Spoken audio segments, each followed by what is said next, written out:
Okay, my friends, this is going to be a lot of fun today. The president at Yale has stepped down. Why would he do that? Now, another president has taken over, a woman, and I'm trying to interact with her. I tried with him, but there was no interaction there. And I tried with everybody at Yale, basically, even all the way up to their legal department, because this is a legal issue, and it's going to be very serious very soon. Let's see why this is a legal issue, and what is the remedy. If it's a legal issue, there should be some remedy. Well, let's see what it is. Okay, my friends, this is going to be extremely serious, but I'm going to try to present it in a sort of humorous way. The president of Yale is stepping down, but not only him, it's virtually all the presidents of the top universities are stepping down, which I find extremely interesting, and I'll tell you why. Okay, I'm not going to go too deep into the Mudfossil stuff. I've been doing it for years and years and years. This is a lung that was DNA tested, and all of this stuff died flat in the flood. You see how it has a flat side?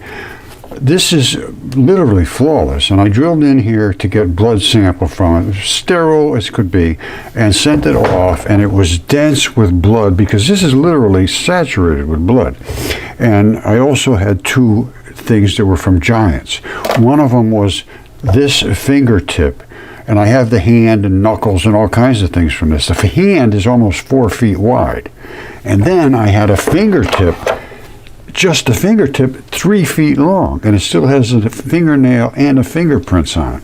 All of those I extracted excellent quality DNA and sent them off, and that's what it said. It was an excellent quality. And this was a very detailed test, and the negative controls were negative and all this stuff.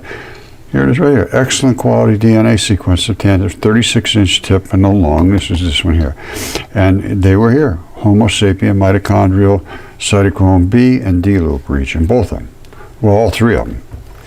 And this is a certified test, and he said he'll stand behind it, no question whatsoever. However, you have to understand, I was the one that extracted this. Now, if I swiped it off the top, obviously that's not going to be acceptable.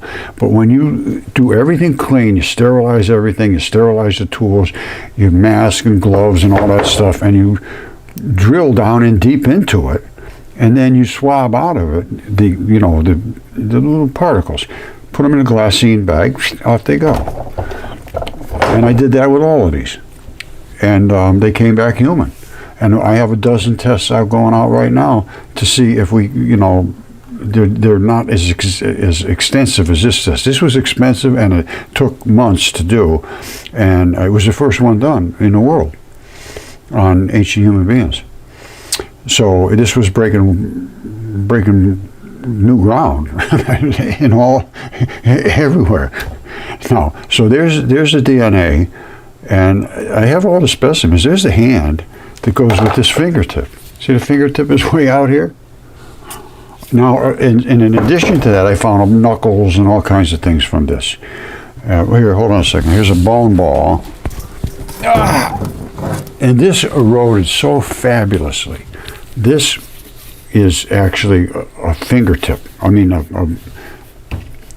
right over the top of your knuckle. This is a knuckle right here. Do you see this? It goes this way. That's this thing. That's the tendon. You see the tendon? It can pull this finger this way or that way. There's usually one coming this way, except for on this finger. In the middle fingers, they go both ways. Now, that is, it died laying flat like this. This is the outside calcified part of the bone. You see it? This is the bloody marrow inside the bone. This side, now this is just fabulous. It eroded so deeply on this side that we could see all the way down to the bone ball. Now this is nucleophilic and substitution and invasion. So this has become mudstone. It's not bone anymore, it's mudstone. You see it? You see how brown it is? It's called nucleophilic invasion and substitution. Whatever was here before got invaded by these molecules that stabilized it, and it became a new material. Now look at this side, don't forget. This is the tendon that comes down right on the side of your fingers. Hold on. You see right here? There's a tendon right there that lets your finger go back and forth. That's this one. And that's where it anchors. Look at this. That is the muscle that wraps around the bone ball. This side it's eroded off, but that would have had muscle around it too. It would have been coming around just like this one. And it runs right up your finger. And I got a bunch of stuff from this, but you can see that's the palm of a hand. And this silver stuff is the grip skin, peeled right off. This all was presented to Yale. And of course it blew their mind, and they said, no, it's just dirt and rocks and forget about it. And I got a hold of NASA, same thing, and they would, I don't remember if they responded or not. I bet this time I was so fed up. And, but I ended up finding they paid Yale to do this research. They paid Lydia Tarhan. They never mentioned me. It was all about Yale led this, we figured this out. It was all, this is supposed to be life that existed before the life we know on Earth right now. And that's true, because almost all of it was wiped out in the Great Flood. Well, let me just show you something that they wrote. All right, this is right from the Yale News. And they're touting how they discovered all this stuff. This is October 2016. Long before this, I had all my information to Derek Briggs. They took credit for Lydia Tarhan and Derek Briggs. A Yale-led research team. No, it was me. And listen to this. This was supposed to be 540 million years ago. And this is worldwide. So it was a gigantic flood worldwide. It didn't just happen one place or another. It was worldwide. That's a gigantic worldwide flood, just like it says in the Bible and every other ancient text. They're saying it's 540 million years ago, and it lasted 40 million years. That's insanity. The creatures were small, as few as millimeters, as large as 1 meter, and they were just slimy little things living on a community on a seafloor, because the whole world was a seafloor at that time. But they weren't just slimy little things. There are other things I'm showing you. Many of them are outright bizarre in appearance, do not resemble any organism alive today. Yeah, no toes and all kinds of stuff. Giants, dragons. And this is Lydia Tarhan. She says, Yale first author, would like to understand the relationship to complex animals. Are the Ediacara organisms some sort of failed evolutionary experiment? Yeah, God wiped them off the face of the planet. Or do they include the ancestors of animals subsequently colonized the oceans? Well, we're going to find out, because we're taking DNA tests. We're doing your work for you, Lydia. You should have set up and did your work correctly and been honest about what you people do over there, yeah. And instead, we end up with this. You took credit for my work, and NASA ended up funding you after I contacted NASA. Research supported by National Science Foundation, that's us, Earth Science Postdoctoral Fellowship, a grant from American Philosophical Society, NASA Exobiology Grant, NASA Postdoctoral Fellowship, NASA Complex Life Astrobiology Institute. They funded Briggs and Tarhan and Yale for the work I did. You know, that's just a fact.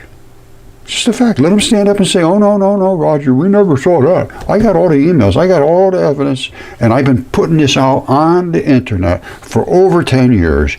And it's been denied and dismissed and crushed. And I'm putting Yale as the main perpetrator of this. And I expect serious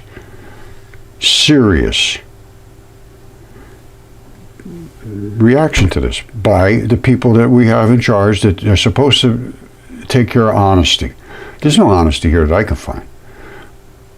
That's just the truth. It's what happened to me. If you can deny it, and then let's talk. You know, I look up and see, why are all these Ivy League presidents resigning? And there's a long list of them that have resigned. And, oh, it's because of Trump. No, it wasn't. Not necessarily. Maybe some of the latest ones, I can't say. But Salvoy from Yale resigned before Trump was even a chance of getting to be president again. So don't tell me that they resigned because of Trump. Now what they're saying is they're resigning because of anti-Semitism. What's that got to do with being a president of a university? Why don't you deal with it? Why don't you say, we need some inclusiveness, we need some dialogue, we need some compassion, some understanding, we need a forum to talk these things over. Instead, they're just walking away. And I think it's just an excuse to get out of town before they realize it's just spouting nonsense and taking advantage of the kids. False teachers. It's all been written about. It ain't going to be good. See this? I have 45 papers up here on academia.edu because I am not allowed to participate anywhere. Here's one right here: photon particle wave duality vortex. This is from my paper. I tried to get a hold of Yale about this. They say they have no idea about quantum physics. If all you got to do is say what I say, and everybody will think you're smart. You think I'm kidding? Okay, my friends, you know I do quantum mechanics, and we do experiments, and we have accelerated light. We've seen light go both directions at the same time. We've seen mass go only one direction and only energy go the other direction. I've shown the photons, I've shown the muons, the electron neutrinos, electron showers, all of that. Listen what they have to say at Yale. When you go to Yale and pay your $75,000 to learn quantum physics, here's what you're going to learn. This is a very exciting day for me, because today we're going to start quantum mechanics, and that's all we'll do till the end of the term. Now, I got bad news and good news. The bad news is that it's a subject that's kind of hard to follow intuitively, and the good news is that nobody can follow it intuitively. Richard Feynman, one of the big figures in physics, used to say no one understands quantum mechanics. So in some sense the pressure is off for you guys, because I don't get it and you don't get it and Feynman doesn't get it. The point is, here's my goal. Right now I am the only one who doesn't understand quantum mechanics. In about 7 days all of you will be unable to understand quantum mechanics. Then you can go back and spread your ignorance everywhere else. That's the only legacy a teacher can want. So he's right about that. Okay, I showed you about Professor Shankar, and it's just nonsense what they have to say. So here's what I showed is light accelerating. That's not supposed to happen. And this isn't even in a vacuum. That's right here. That's the light coming through, and it's because of a Venturi, and explodes here. And it created fission and fusion and raw energy. We might be able to get free energy. This is denied by Yale and by all of the top places, Fermilab. I mean, I showed all my stuff to CERN, and I went to the University of Geneva for particle physics through Coursera, and I showed them all this stuff. And they did upgrade CERN to use CMOS. Originally they fought back. Oh, no, you can't use CMOS. I said, yes, we're using light. We're using photons. They're using huge things. They're using particles like this and smashing them. We're using particles like this. CMOS won't get broken by particles like this. It'll get destroyed by particles like that, which they're hitting them with. All right, so and then they had to put filters in, so that by the time it gets to them, all they have is the light particles, I guess. They had to radiation harden them, but they did, and they upgraded CERN. It took a couple of years. And these are the particles right here. These are the photons. That's a photon of light. And that's the muon neutrino and electron neutrino. Muon neutrino is the black heavy particle. That's where all the weight is, and all the energy is in the white. And as they progress forward, they charge up. And here, they actually divide. The black stays back, and the white comes through and reattaches to the black over here.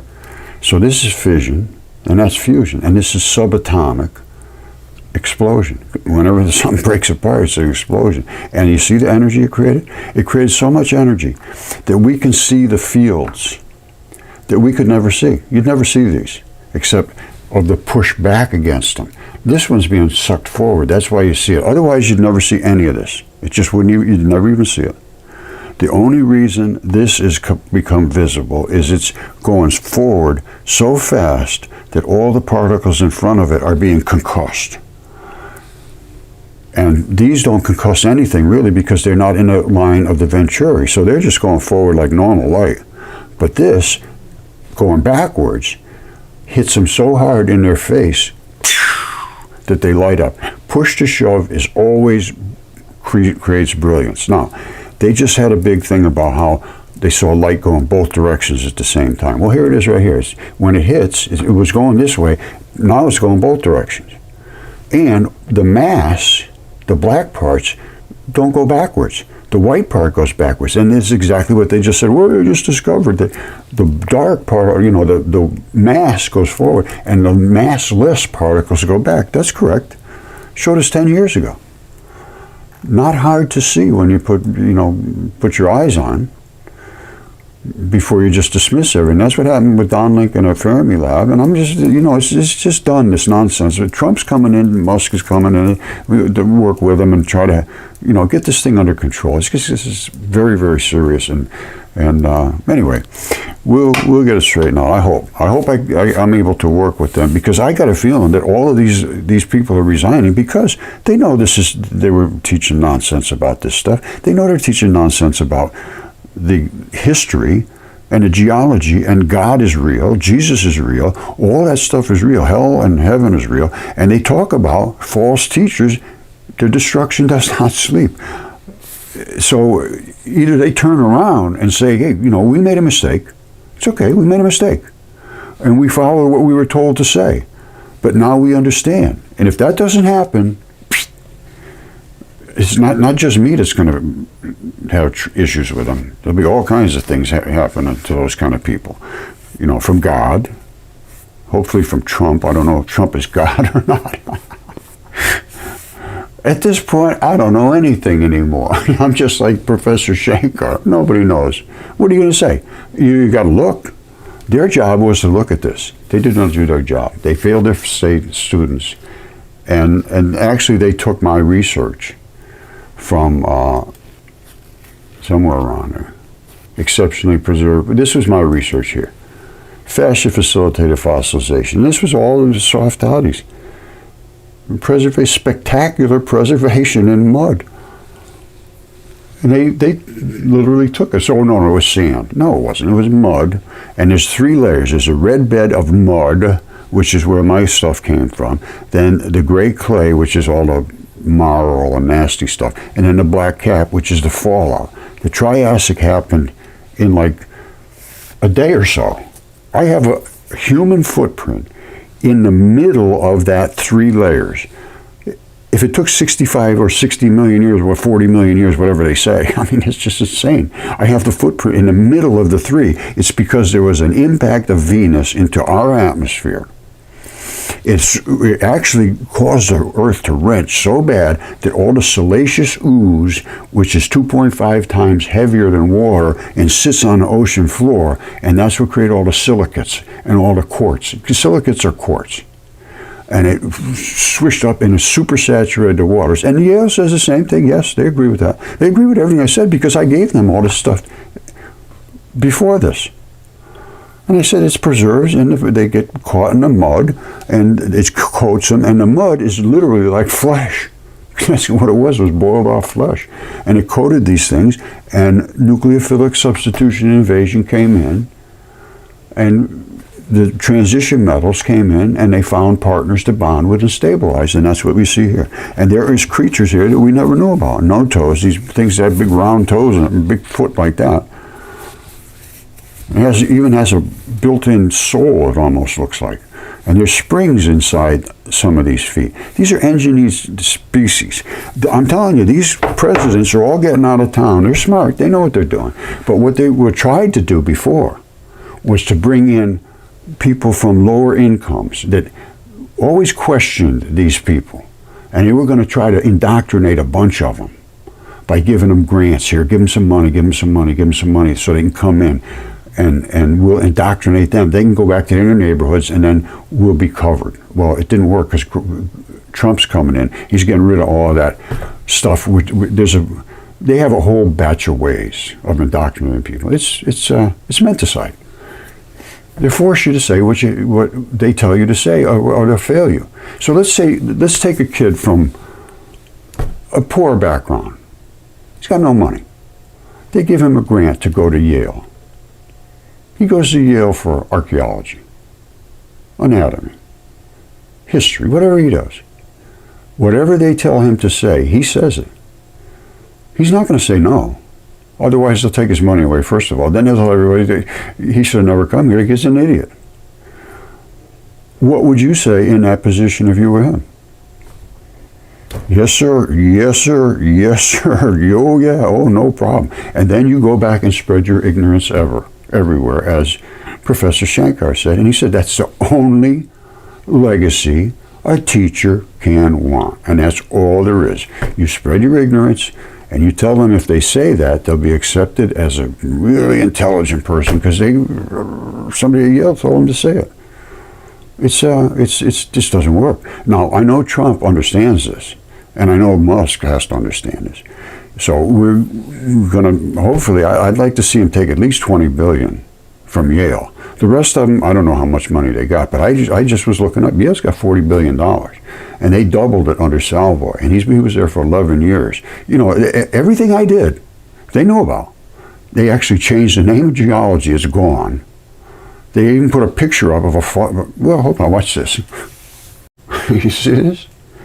Yale changed its name from geology, Yale to rename geology and geophysics to whatever they named it to. Department of Earth and Planetary Sciences. And what do they show? A mud fossil.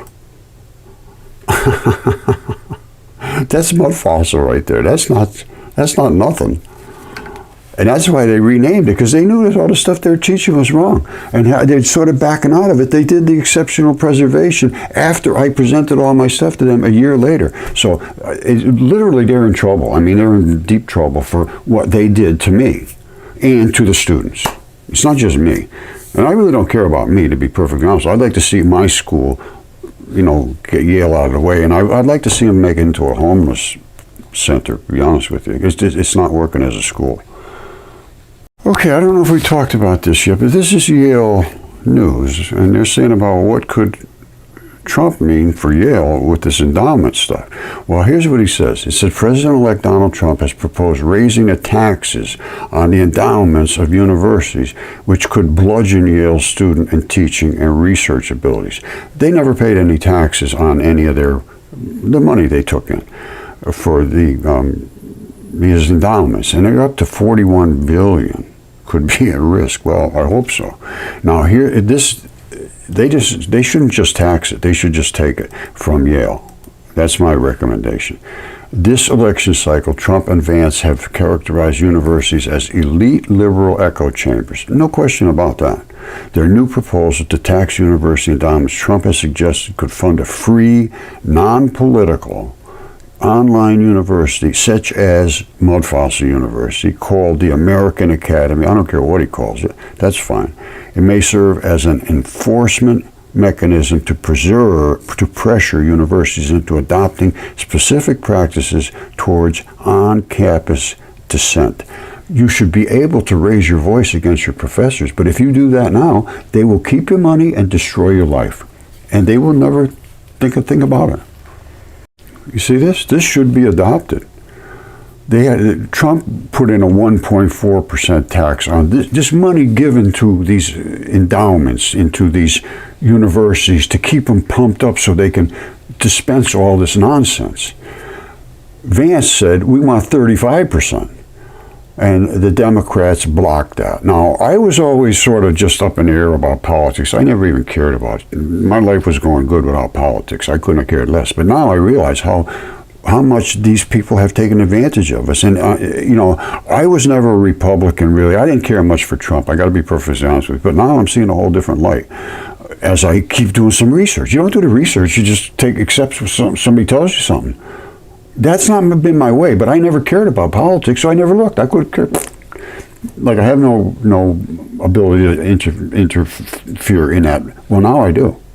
And I think what I have done is the reason all these presidents are getting out of town, because they realize that they've been just upholding a fraudulent system. For over 10 years, I've been pushing as hard as anybody on the planet to get these people to get off their high horse and look at this stuff, and it never happened.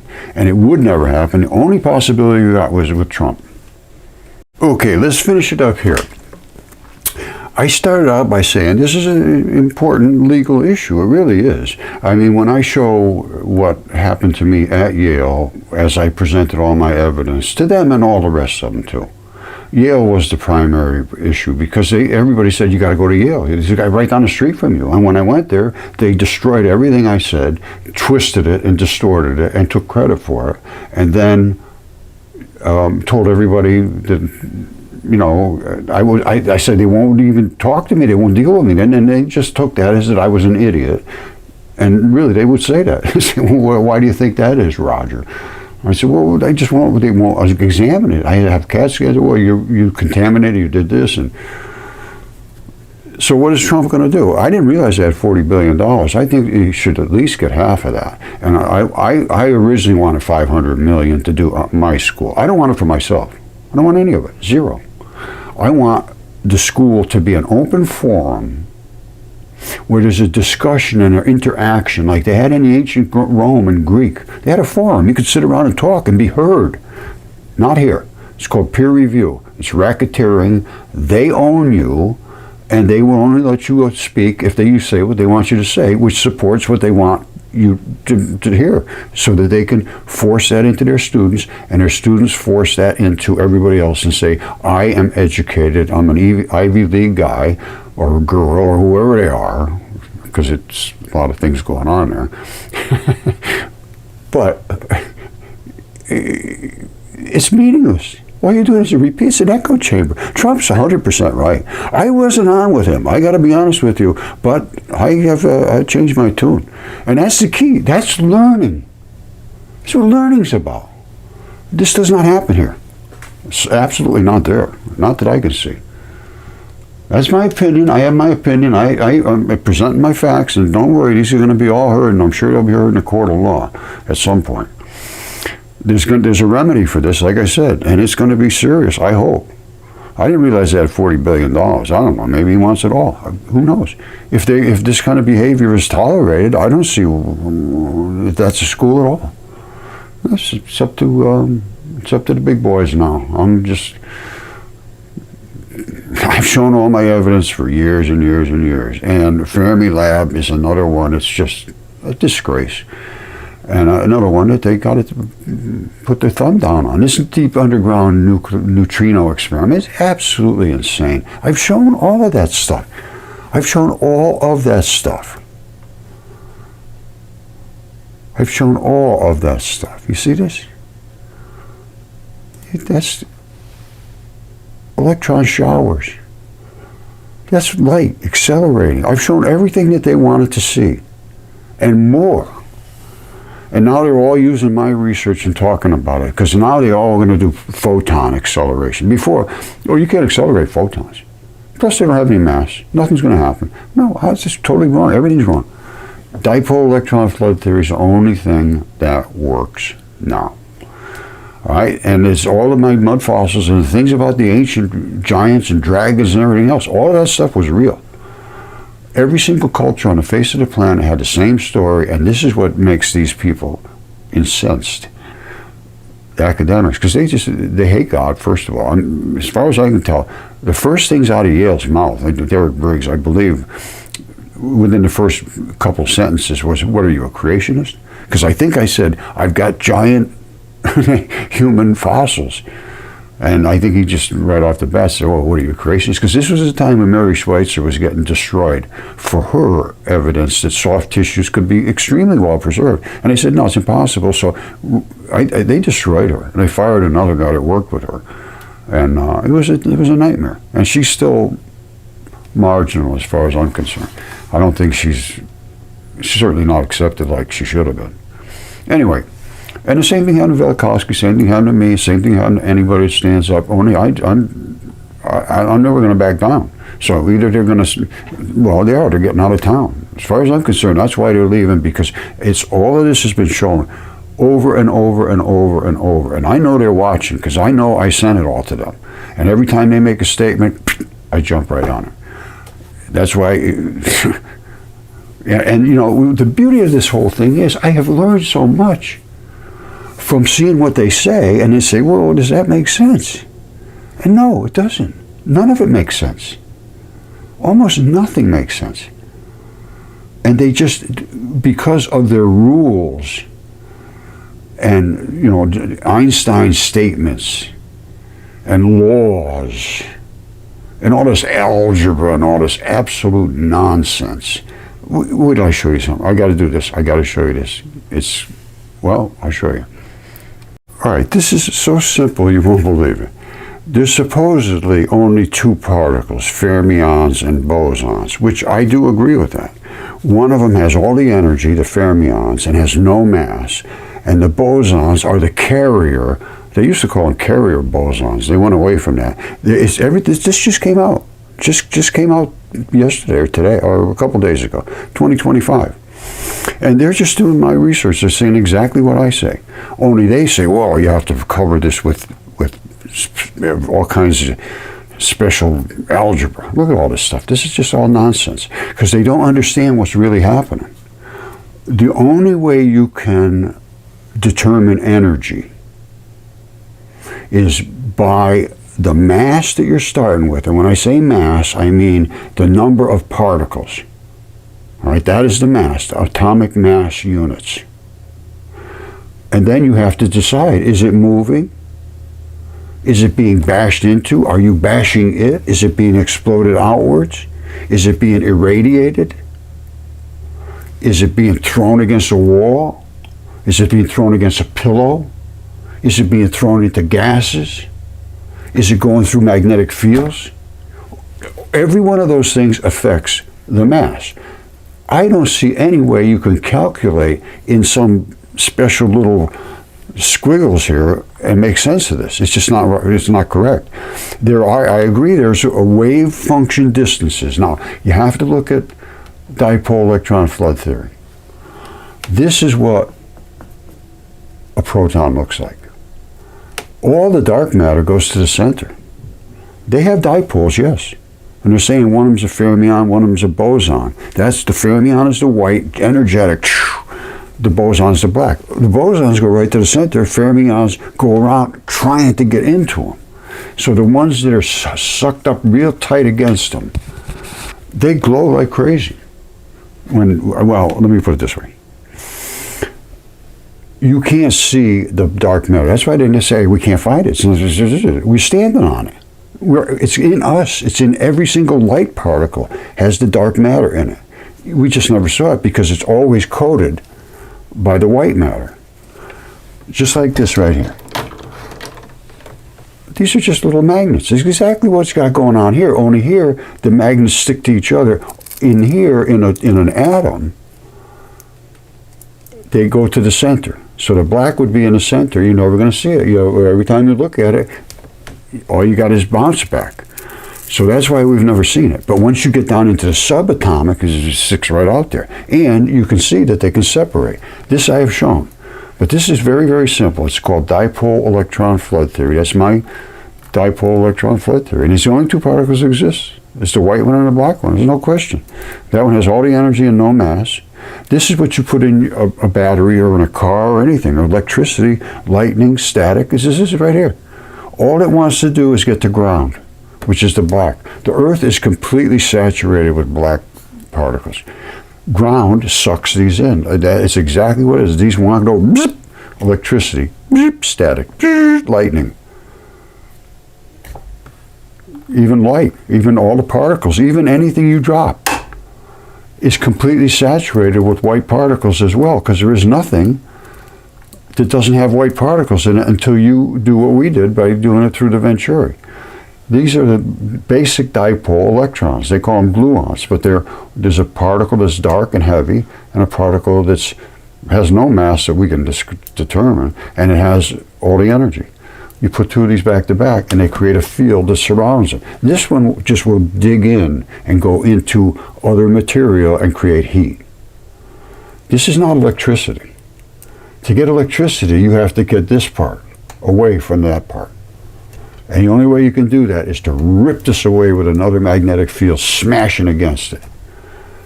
Normally that's done with a motor, a motor generator. And what happens is you take something to turn a motor around, and it generates electricity as it pulses.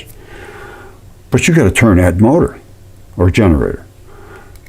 We didn't have to do that. We put it through the Venturi and did it all by itself.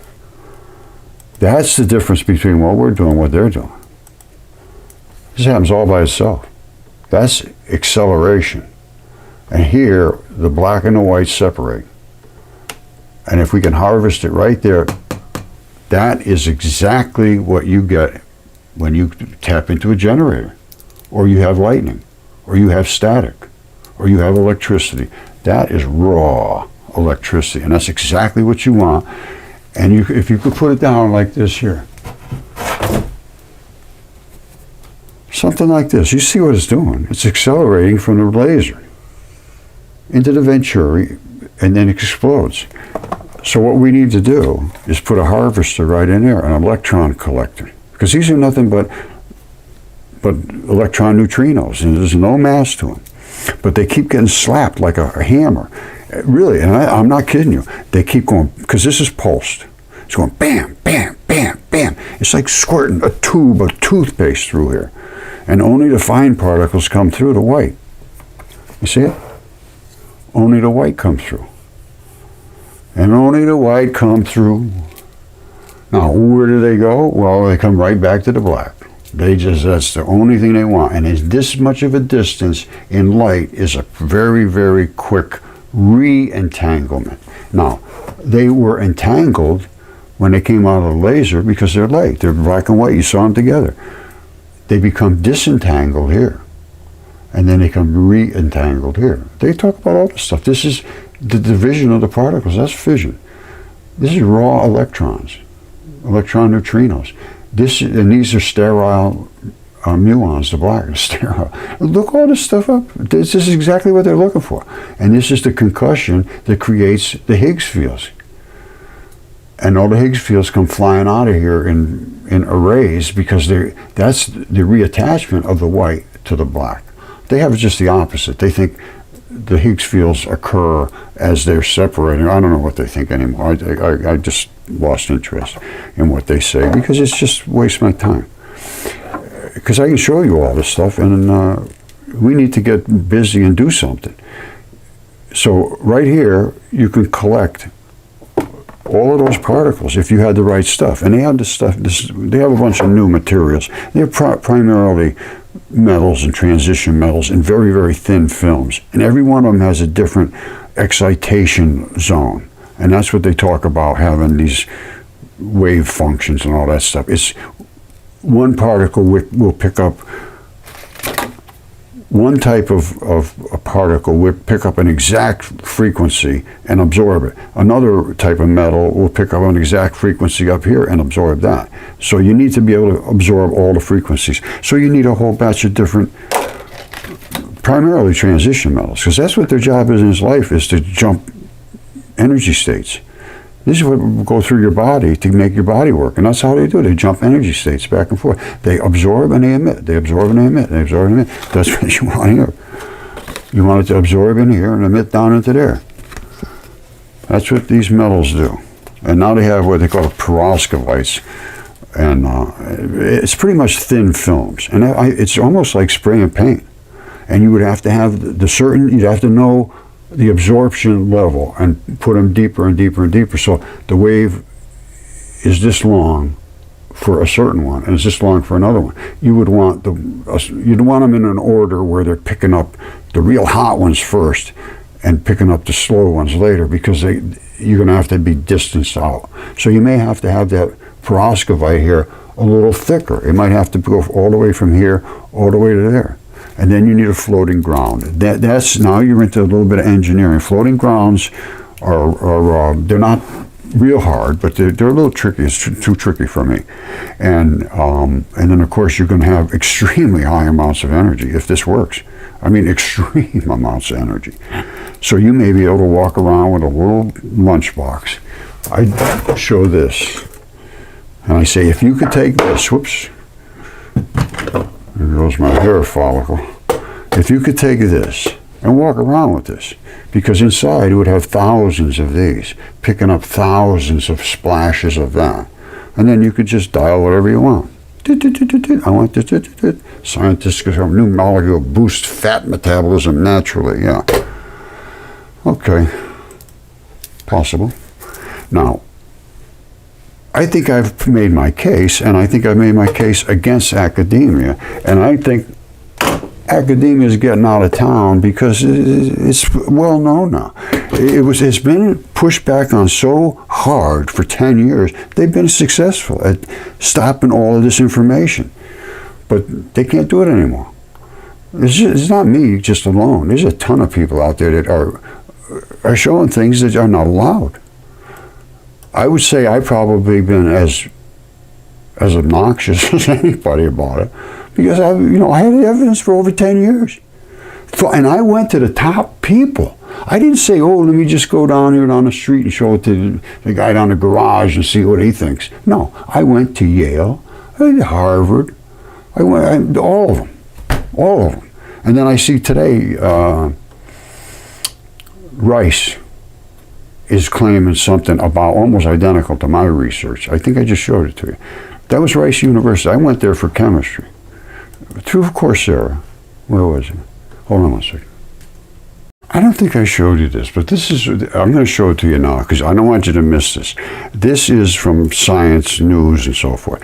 Now, it says new research introduces paraparticles, challenging long-held distinctions between bosons, which are the mass, and fermions, which are the energy part, the black and the white, with potential implications for future technological advances in quantum systems. Quantum just means anything that's under the size of a proton. It's in the little bits and pieces inside of what they consider a proton. Well, protons are just nothing more than a ball of little tiny magnets, just like this. But in this size, the black can go right into the center and it's coated. Once you get out of the atomic realm into the subatomic, totally different. And that's where I work in a subatomic with light. Now, I went to Rice for chemistry, which I never really interacted with them, but I learned some stuff there. That was a long time ago. I go through Coursera. I go to everywhere. I've gone a lot of places.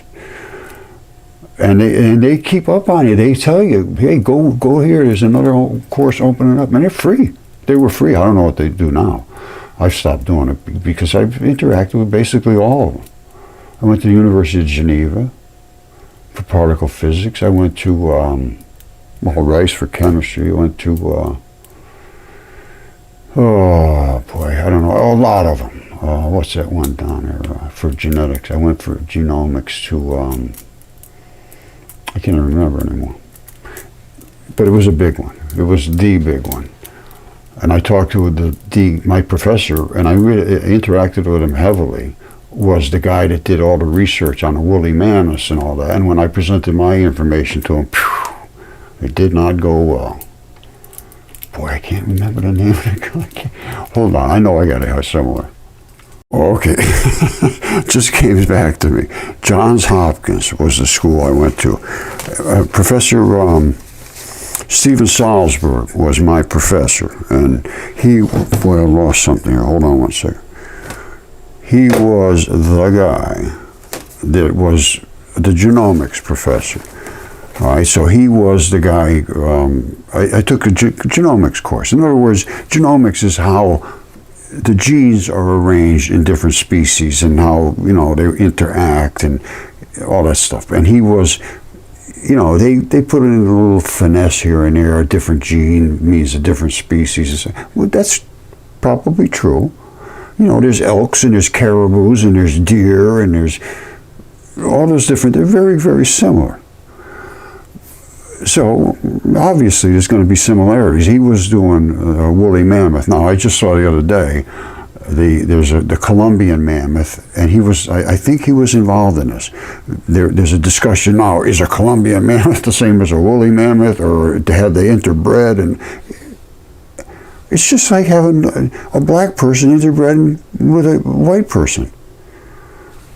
It's going to happen, and then you're going to have a person that isn't fully black or white interact with somebody else, and it's diversity. That's just natural. And they're going back thousands of years to these creatures that, they grab one here, they grab one there. They don't have whole lineages of them.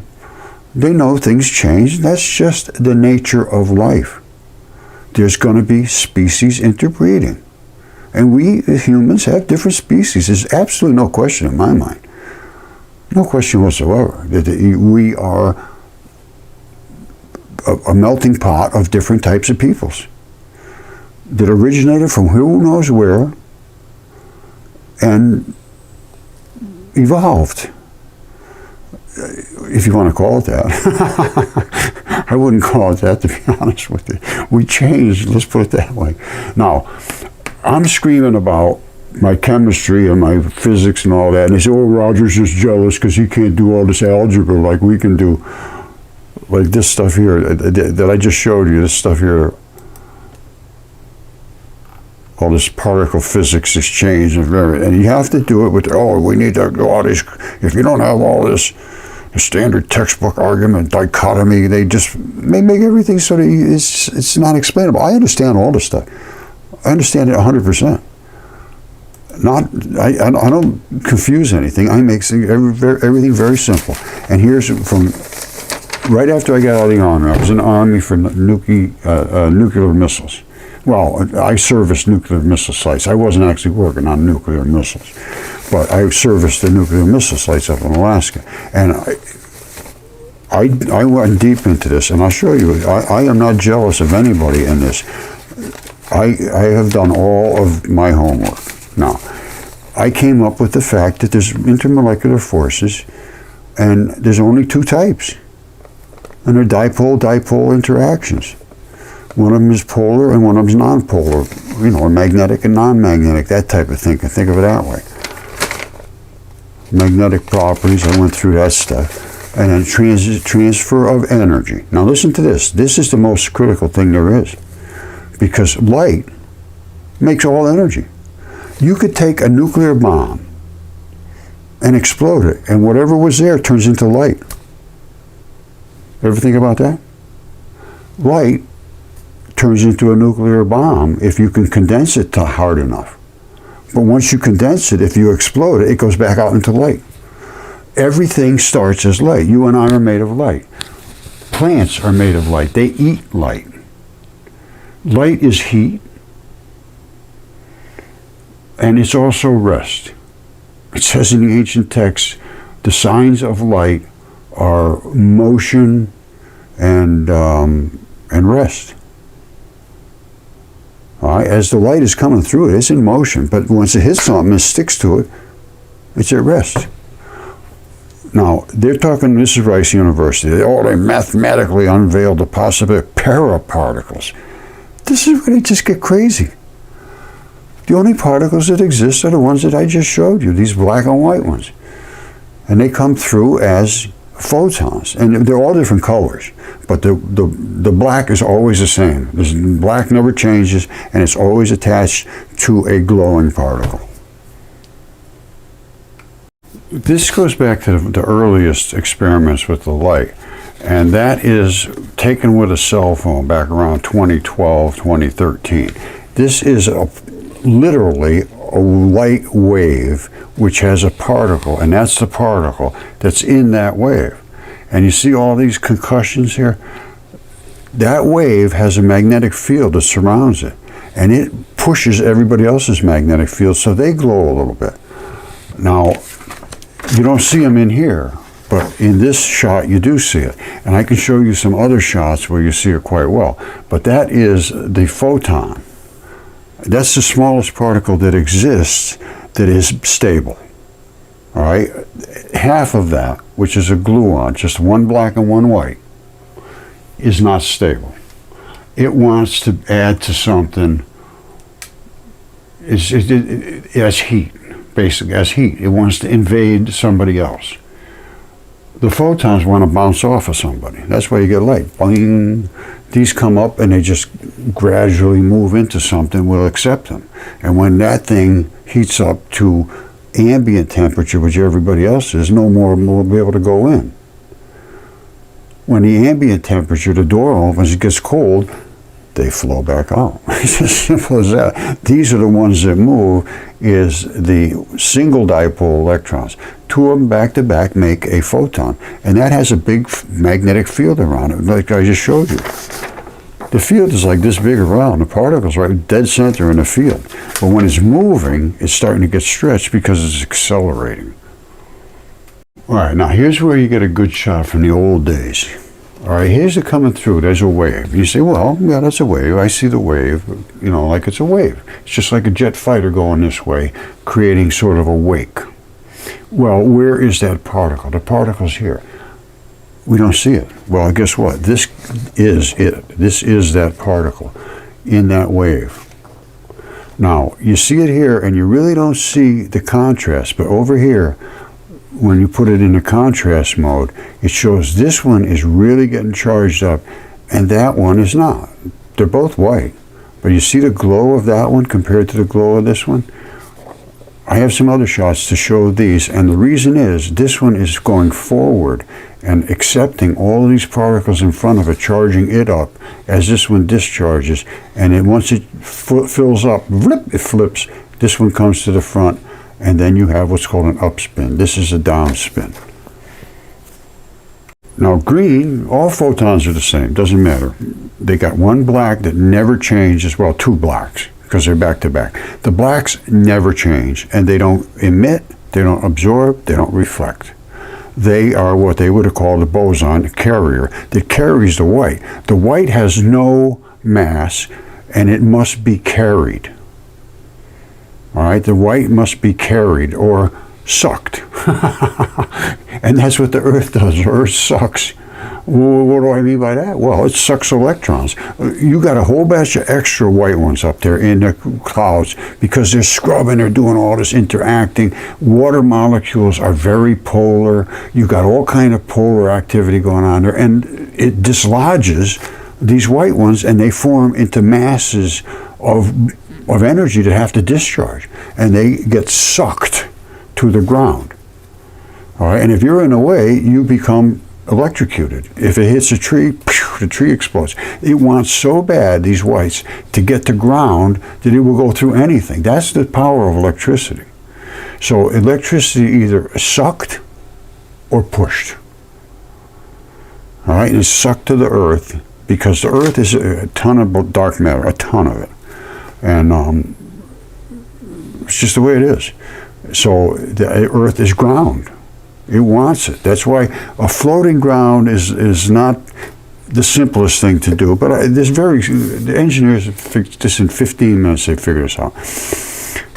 You need something that will carry a lot of energy, but you still need a floating ground, which means that you're not grounding into the Earth. So if something goes wrong, it could hurt you, because you become the ground to Earth. Capiche? Whatever you produce in here is going to want to get to ground, so you need a floating ground that it floats inside here that accepts that and discharges the black somehow. This is a little tricky, that part, and I can't speak to it, but I do know you need a floating ground. Otherwise, you can get electrocuted. Which is very simple. I know it's simple. Everything's simple when you know what you're doing in this realm. I'm not too up on it now. I was long ago. And so I'm just telling you, this is not, it's simple. Here's the particle going this way. And you see how it's straight up and down, even though it's going that direction? They only spin according to the Earth polarity. Even, see it? Straight up and down. Straight up and down. It's the only way they can do it. It's because of the magnetism of the Earth to that particle. All right? Even though it's going sideways, it's still straight up and down as it's moving this way and it's spinning. Now, here it's getting ready to flip. You see how puffed up that is? Let me bring this in here. You see it right there? It's just almost like both of them the same, black and white.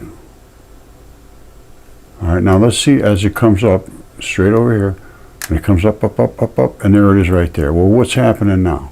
The bottom one is getting ready to flip to the back, and the top one is diminished, and it will flip to the front.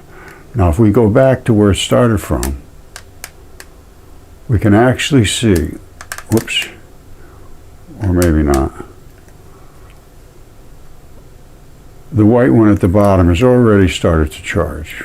a little more than a black one. A black one probably flipped a little while ago.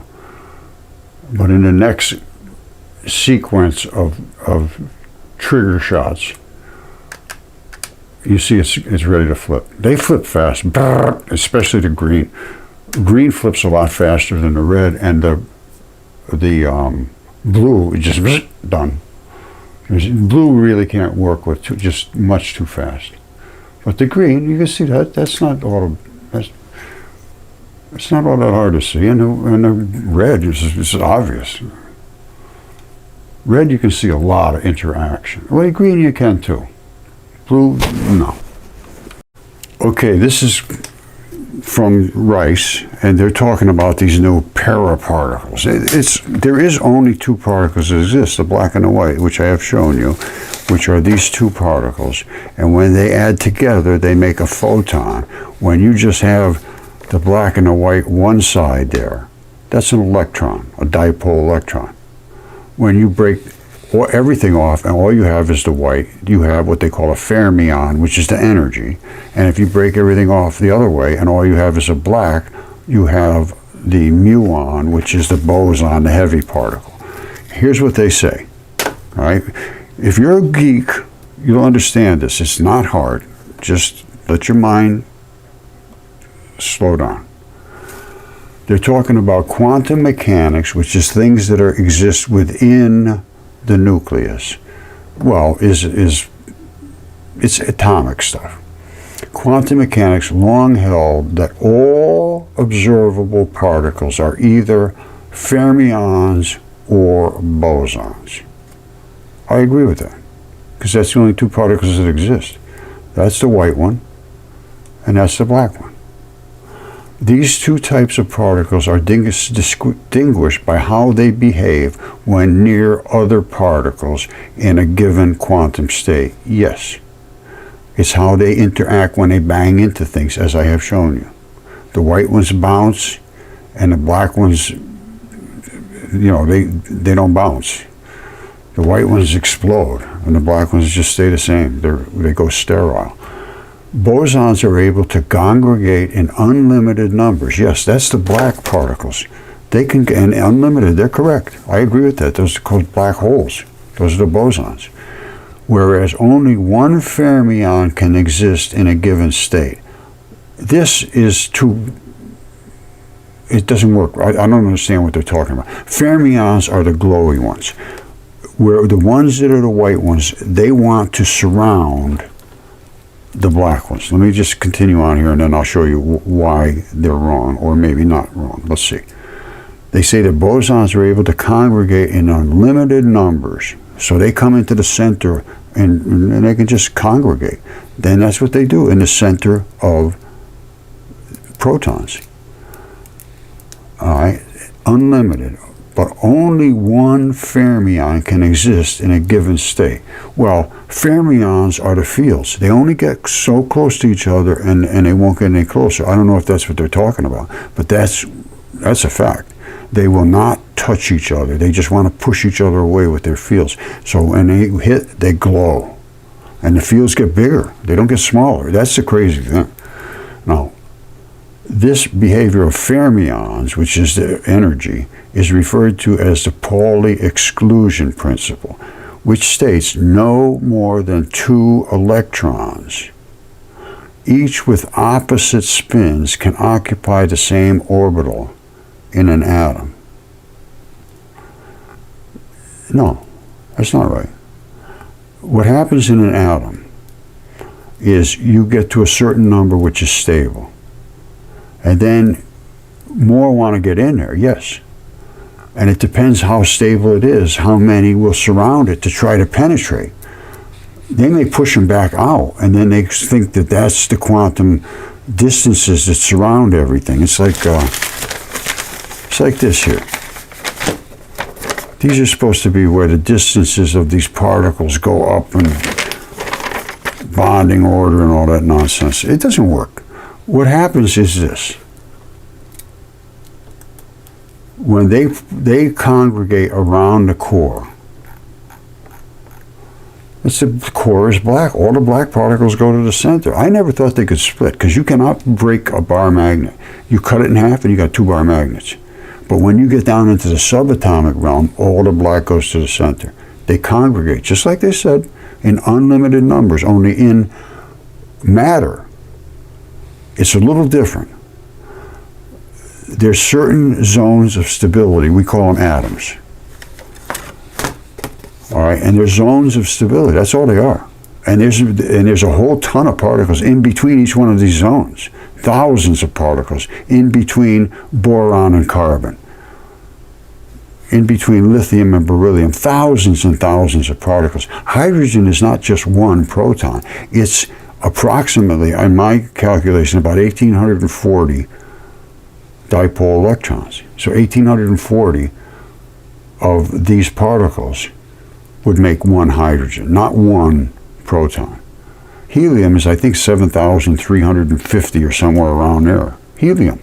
It's only supposed to be another light, and it's so light, it isn't even pulled to Earth. All right, same thing with hydrogen. It goes up in the air. Why? It doesn't have enough extra electrons out in that are attached to this, enough electron activity to suck it down to the Earth. And it just floats up. Yeah. Okay, my friends, we all know about the LA fires, absolute nightmare, and I'm going to contribute through the Red Cross because, you know, there's so many scams going on now, you never know where to go. But if we can get a settlement against Yale or against any of them, I say that we should put at least 50% of the settlement into helping these people from these fires. Minimum, more than that. Whatever works out. But I do need some to start my own school, and Trump is going to need some to start his school, however, and we could have it, you know, Trump against my school.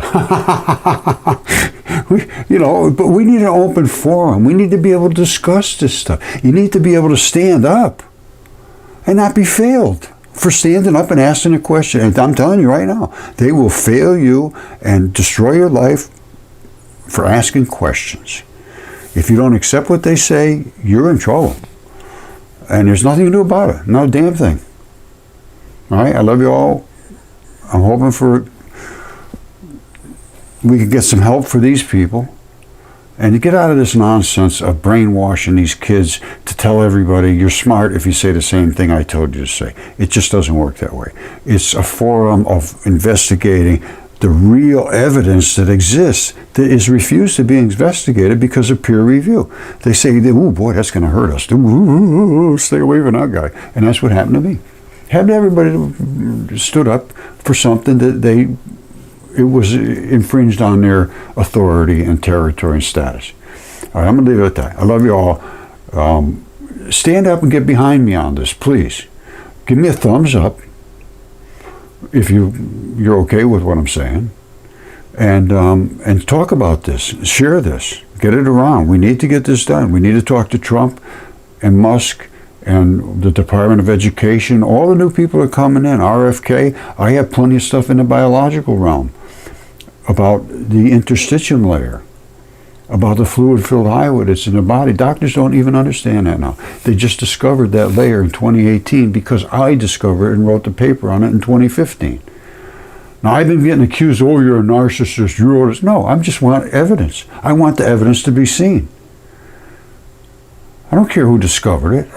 Most of the things I present are people that have come to me with their things. It's not that I found them. I found some stuff, yes. But everything else, you know, everybody contributes. That's what science is all about. So maybe I am a narcissist. Who cares? Let's get to looking at what I'm presenting or what everybody's presenting and not just dismiss it. If there's physical, material evidence, that is an absolute obligation, a fiduciary obligation to institutes of higher learning that are making all these declarations of what you have to say to be considered intelligent. They have to pay attention, or they are It's malfeasance. They're not doing their job, and they're failures to their students, and it's basically considered academic fraud if they will not allow, and that's peer review and the one guy syndrome, like Yale, Derek Briggs at Yale wouldn't allow my Mudfossils to be seen at Yale, which means they will not be seen, because they will always ask for that to go to the one guy, and that one guy just stops you. So hopefully he's going to be gone too, Briggs, because he's an impediment to knowledge, and Salvoy, he's just jumping the ship. They all are. They understand what happened, and they're smart enough to get the hell out of town. So anyway, I love you all. Things are going to change this year. I got a feeling, and I'm hoping it's going to be for the best. We'll find out.